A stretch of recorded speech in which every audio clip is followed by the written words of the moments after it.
Hello అండి.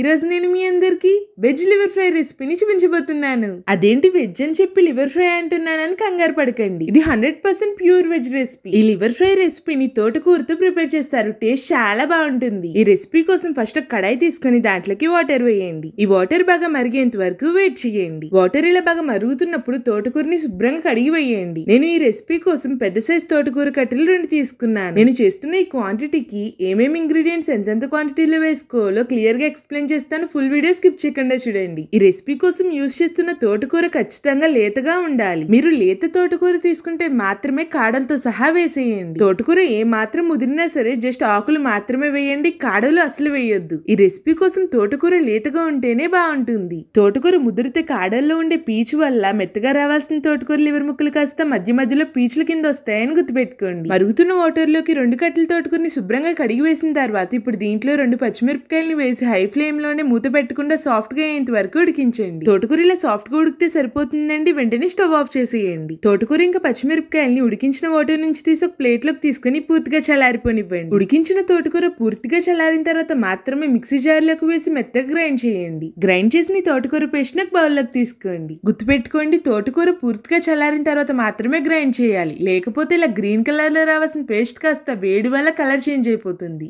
మెత్తగా grind చేసిన తోటకూర పేస్ట్ ని బౌల్ లోకి తీసుకున్న తర్వాత ఇప్పుడు దీంట్లో 1 కప్ శనగపిండి వేయండి. 1/2 టీ స్పూన్ పసుపు, 1/2 టీ స్పూన్ సాల్ట్ వేసి దీంట్లోనే 1/2 టీ స్పూన్ జీలకర్ర పొడి, 1/2 టీ స్పూన్ ధనియాల పొడి, 1/2 టీ స్పూన్ గరం మసాలా వేసి 1/2 టీ స్పూన్ అల్లం వెల్లుల్లి పేస్ట్ ని వేయండి. ఇప్పుడు మనం వేసిన ఇంగ్రీడియంట్స్ అన్ని మొత్తం అంతా కలిసేలాగా బాగా మిక్స్ చేయండి. లివర్ ముక్కల కోసం, అదేనండి వెజ్ లివర్ ముక్కల కోసం కలిపిన ఈ పిండి కన్సిస్టెన్సీ కరెక్ట్ గా ఇక్కడ వీడియోలో చూపిస్తున్న విధంగా ఉండాలి. లూజ్ గా అనిపిస్తే మాత్రం శనగపిండి వేసి కలపండి, కానీ గట్టిగా మాత్రం కలపొద్దు.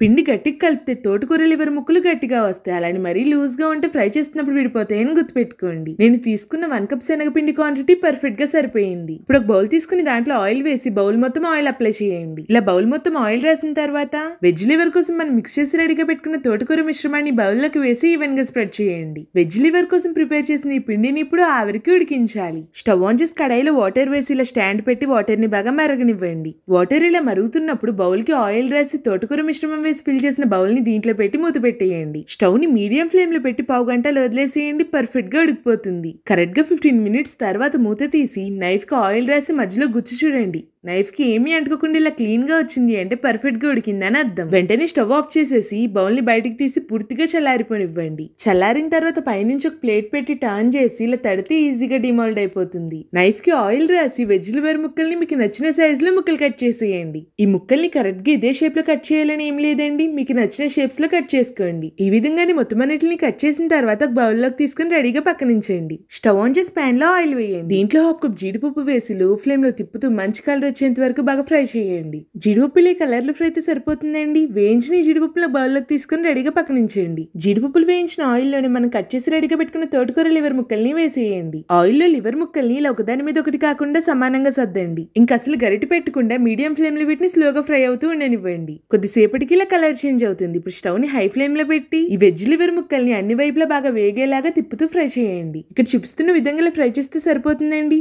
ఆయిల్ నుంచి వీటిని సెపరేట్ చేసి ఒక బౌల్ లోకి తీసుకోండి. తోటకూర లివర్ ముక్కలు ఫ్రై చేసిన ఆయిల్ లోనే 3 ఉల్లిపాయలని చిన్న చిన్న ముక్కల కింద కట్ చేసి వేయండి. దీంట్లో 1/2 టీ స్పూన్ పసుపు, మీ టేస్ట్ తినంత సాల్ట్ వేసి హై ఫ్లేమ్ లో తిప్పుతూ ఆనియన్స్ ని బాగా ఫ్రై చేయండి. ఇలా ఉల్లిపాయ ముక్కలు బాగా ఫ్రై అయితే సరిపోతుందండి. ఇప్పుడు దీంట్లో 1 టీ స్పూన్ అల్లం వెల్లుల్లి పేస్ట్ ని వేయండి. కొద్దిగా కరివేపాకు వేసి అల్లం వెల్లుల్లి పేస్ట్ లో ఉన్న పచ్చివాసన పోయి మంచి అరోమా వచ్చేంత వరకు హై ఫ్లేమ్ లో తిప్పుతూ బాగా ఫ్రై చేయండి. వెజ్ అయినా నాన్ వెజ్ అయినా సరే అల్లం వెల్లుల్లి పేస్ట్ అప్పటికప్పుడు ఫ్రెష్ గా నూరు వేసుకోండి. ఆ రెసిపీ టేస్ట్ ఇంకా ఇంక్రీజ్ అవుతుంది. ఇప్పుడు దీంట్లో 2 టమోటోల్ని మెత్తగా ప్యూరీ చేసి వేయండి. ఒకసారి మొత్తం అంతా కలిసేలాగా మిక్స్ చేసి లో ఫ్లేమ్ లో టొమాటోలో ఉండి పచ్చివాసన మొత్తం పోయి గ్రేవీ నుంచి ఆయిల్ పైకి తేలేంత వరకు ఉడికించండి. టొమాటో ప్యూరీ బాగా ఉడికి గ్రేవీ నుంచి ఆయిల్ పైకి తేలిన తర్వాత ఇప్పుడు దీంట్లో మీ స్పైస్ కి తగినంత కారం యాడ్ చేయండి. దీంట్లోనే 1/2 teaspoon garam masala, 1/2 teaspoon ధనియాల పొడి, 1/2 టీ స్పూన్ జీలకర్ర పొడి వేసి ఒకసారి మొత్తం అంతా కలిసేలాగా మిక్స్ చేయండి. ఇప్పుడు దీంట్లో 1 గ్లాస్ వాటర్ వేయండి.